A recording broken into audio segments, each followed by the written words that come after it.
The coronavirus outbreak is only the latest stress test for the EU after Brexit, the refugee crisis, and the Eurozone debt crisis.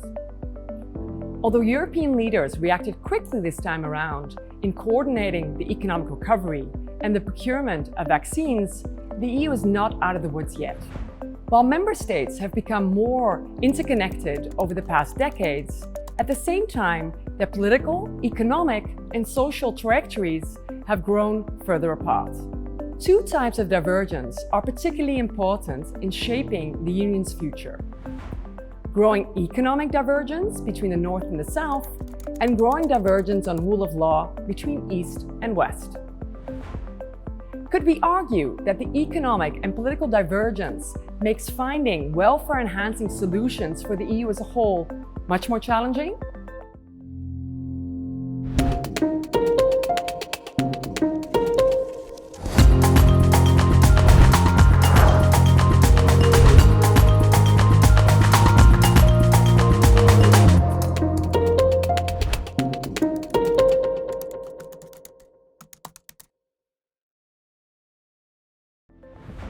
The COVID-19 pandemic has had a devastating effect on the European continent.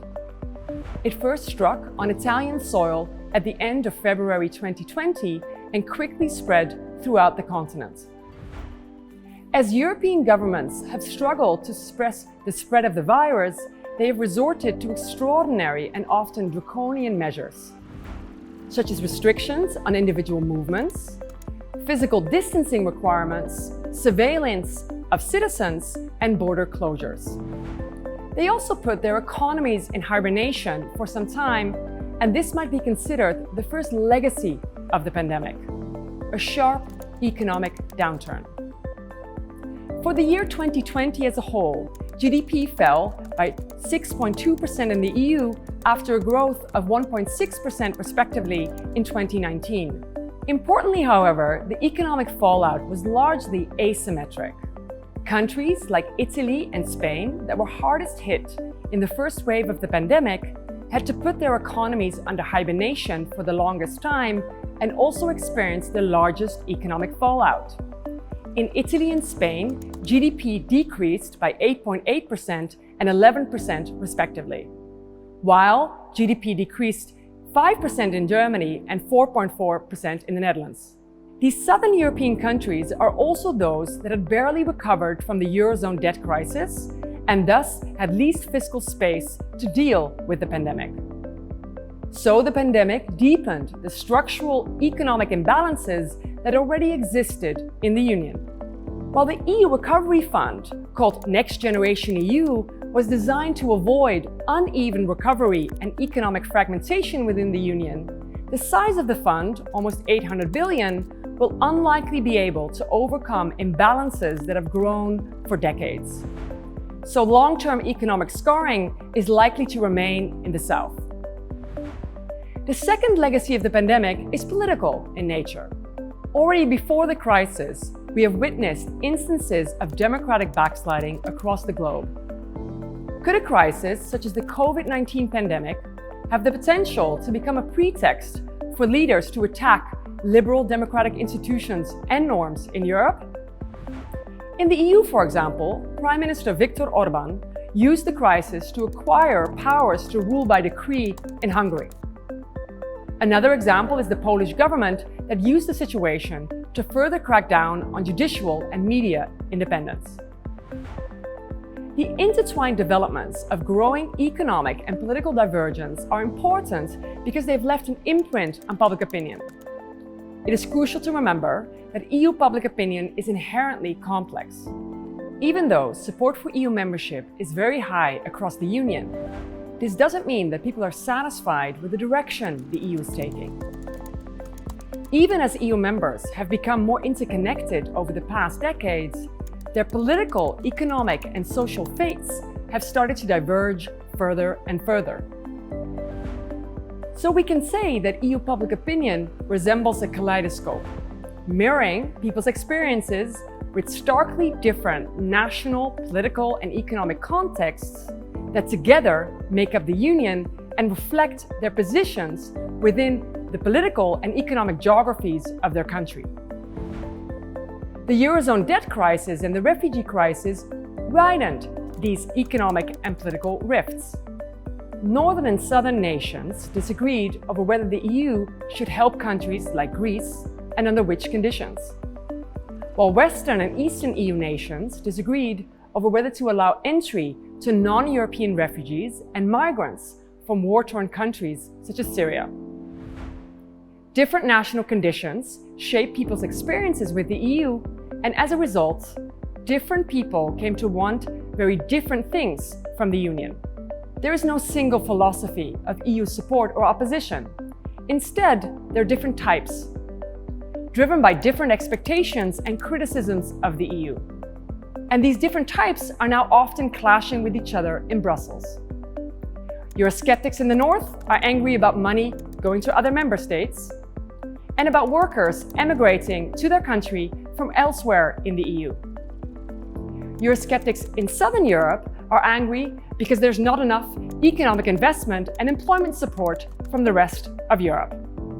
But the real problem for European problem solving lies elsewhere, in how EU politicians have increasingly weaponized the topic of European integration to serve their domestic political goals.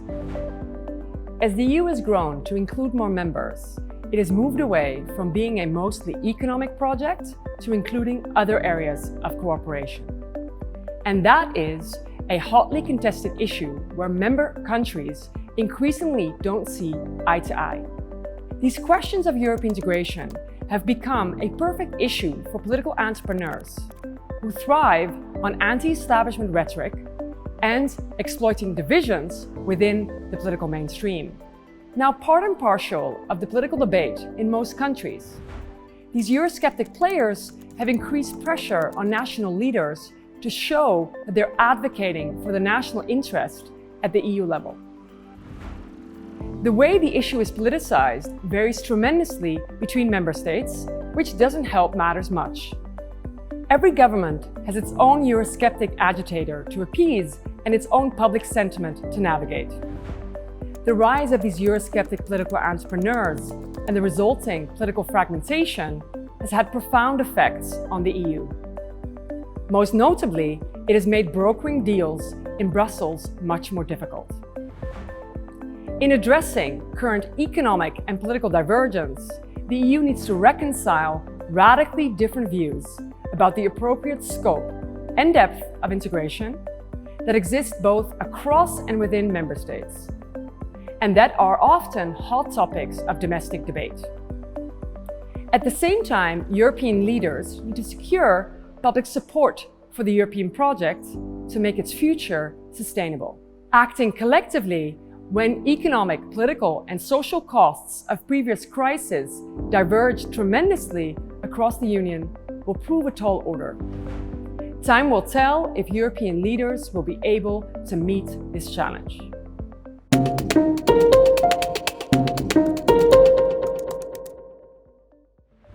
It is very nice to welcome Timothy Garton-Ash, a world-renowned author and expert on the topic. What are the pathways for the EU to move forward? So I agree very much with your analysis about the big divisions and tensions that are there inside the EU, north, south, and west, east. And of course, also the external pressures, Brexit, what happened in the United States under Donald Trump, Russia and China both eating away, particularly at the east and southeast of the European Union. It seems to me that the two key things for the EU to move forward on what is still a consensus in favor are, first of all, laser focus on delivering the things that Europeans actually care about, not procedural issues. And secondly, to get much better at managing diversity, because as you have shown, the now structural reality of the European Union is very significant diversity. And up till now, the Brussels institutions in particular have not been good at managing diversity. Thank you, Timothy. Is there agreement among European citizens, especially the young, about what the EU should be doing? So as you know, Catherine, we've had a research project here at Oxford for the last 3 years working with your EU opinions to address precisely that question. What do young Europeans want the EU to do and to be? And of course, one has to be careful with generalizations. I mean, very broadly speaking, it is true that young Europeans tend to be more pro-European, to identify as Europeans, to make use of freedom of movement, to be supportive of the project.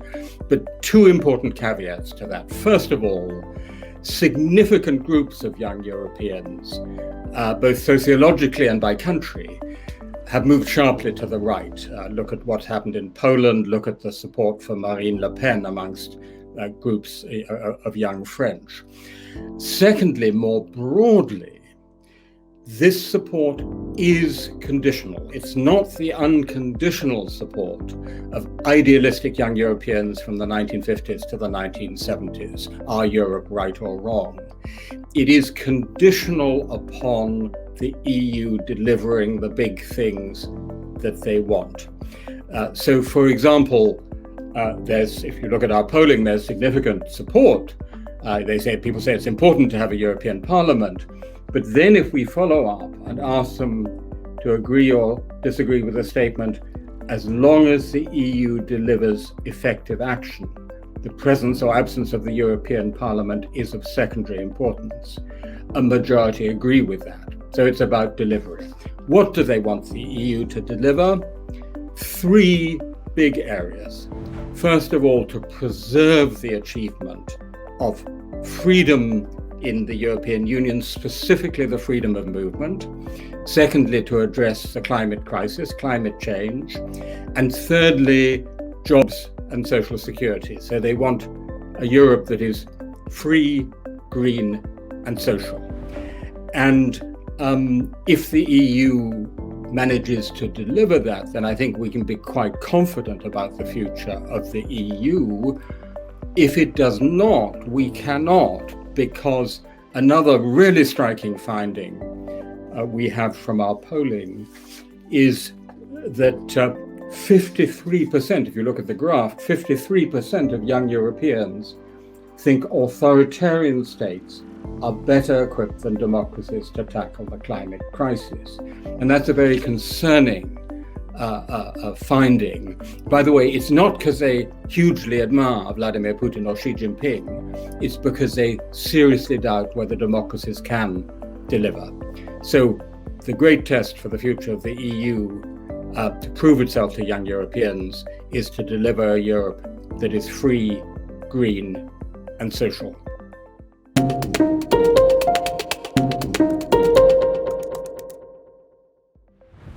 Thank you very much for the explanation.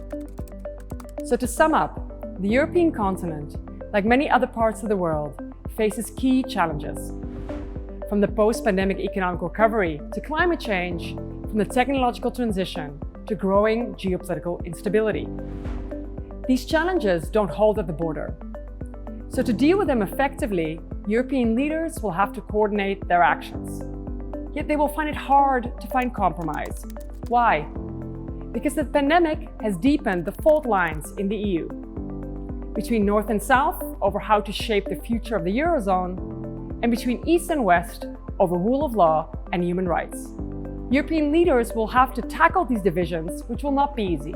First, because these economic and political differences have left a mark on public opinion. There is strong approval of EU membership across the continent, especially after Brexit. But citizens in different countries don't necessarily agree on how to shape the bloc's future or what its role should be in their lives. So finding a one-size-fits-all solution that will satisfy a large majority of citizens, both within and across member states, will be far from straightforward. Second, even though it might be possible to strike a balance between these different demands of citizens in different member states, implementing such a change would take a long-term perspective, something that political leaders often don't have.